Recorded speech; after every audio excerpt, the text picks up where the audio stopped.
Assalamualaikum warahmatullahi wabarakatuh. Perkenalkan, nama saya Syarifuddin Abbas dengan NIM 201011019.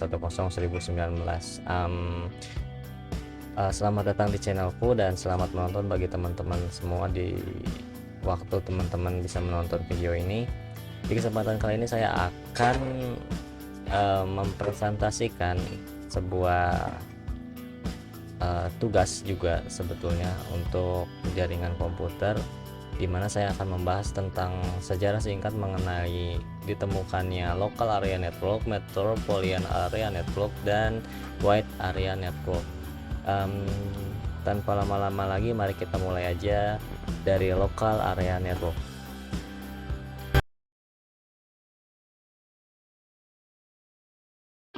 Oke, yang pertama adalah local area network.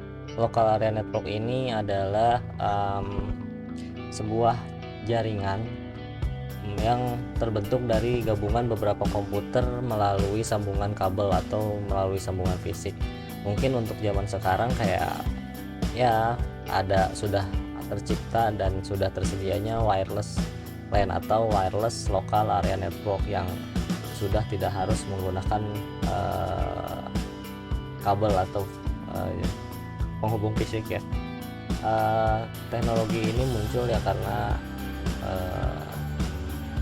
perkembangan serta kebutuhan untuk akses jaringan yang mobile dan tidak membutuhkan kabel sebagai media transmisi. Oke, sejarah singkat mengenai bagaimana local area network ini bisa tercipta. Mungkin yang pernah saya baca adalah bahwa tahun 1970-an tepatnya ada dua perusahaan, yaitu IBM dan Hewlett Packard, atau mungkin kalau sekarang kita bisa lihat di luar itu seperti HP kalau orang Indonesia bilang, atau HP, dimana mereka merancang teknologi, dimana IBM merancang teknologi berbasis infrared, sementara HP berbasis teknologi frekuensi radio atau radio frekuensi. Tapi sayangnya dari keduanya itu belum bisa memenuhi standar yang sudah diciptakan oleh IEEE atau Institute Institute Electric dan Electronic Engineering, di mana waktu itu standarisasinya adalah 1 MB per second, sedangkan untuk rancangan kedua perusahaan ini masih sebatas 100 KB per second kalau nggak salah. Jadi kedua rancangan ini tidak masuk ke pasaran atau tidak dipasarkan. Jauh setelah itu, pada tahun 1997 ya, Institute Electric dan Electronic Engineering ini membuat spesifikasi standar WLAN yang pertama dengan kode 802.11 yang bekerja kalau nggak salah di frekuensi 2,4 GHz. Standar yang diciptakan oleh komite ini yang menangani standar jaringan LAN dan MAN, hanya sayangnya kecepatan komunikasinya di bawah 2 MB per second. Baru setelah itu 2 tahun setelahnya, 1999, mereka kembali menciptakan standar baru, yaitu 802.11b, yang dimana tipe ini bisa mencapai data rate 11 MB per second, lebih baik lagi. Tapi kelemahannya juga masih cukup banyak. Pada WLAN untuk sekarang atau wireless local area network, alat ini mentransmisikan data yang disebut dengan access point dan terhubung dengan jaringan LAN melalui kabel. Data antara WLAN dengan wired LAN mengkonversi sinyal frekuensi radio menjadi sinyal digital yang disalurkan melalui kabel atau saluran fisik gitu ya, kayak perangkat fisik yang dengan dikonversi ulang menjadi frekuensi radio. Satu access point dapat melayani sejumlah user sampai 30 user. karena dengan semakin banyaknya user yang terhubung ke akses point, maka kecepatan yang diperoleh tiap user juga semakin berkurang. Ya pastilah ya, kalau banyak yang pakai pasti aksesnya semakin terbatas dan berkurang gitu.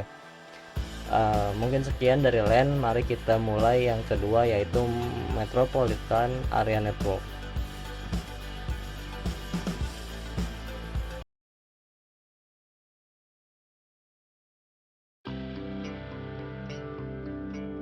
Metropolitan Area Network atau jaringan MAN yang biasa kita sebut MAN gitu ya, merupakan jenis jaringan komputer yang memiliki cakupan wilayah yang lebih luas daripada komputer LAN.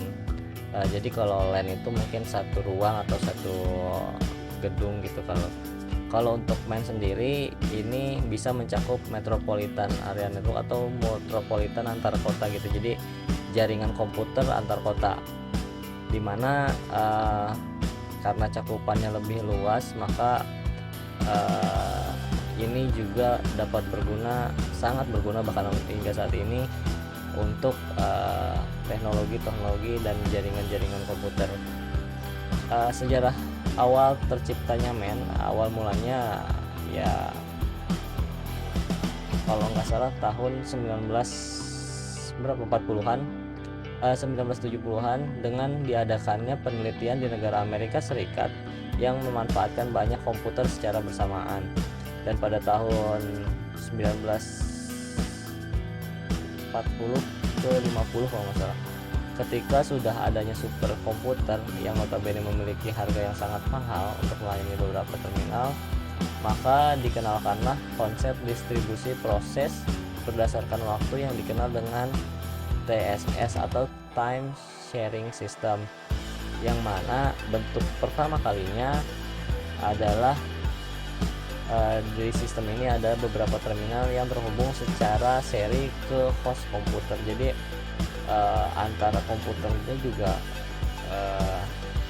Metropolitan Area Network ini di awal mulanya pasti pakai kabel, cuman kalau nantinya bisa dengan menggunakan satelit. Mungkin itu, mari kita mulai ke Wide Area Network.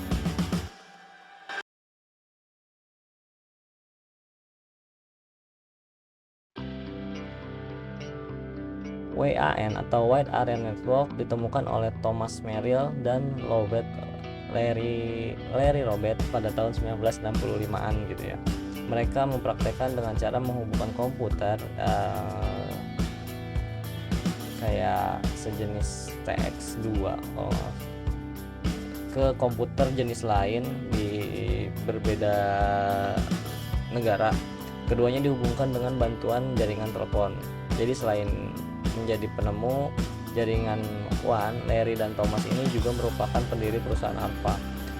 Sebelumnya, karena WAN itu kan sebuah teknologi jaringan yang bisa menghubungkan antara negara ya, maka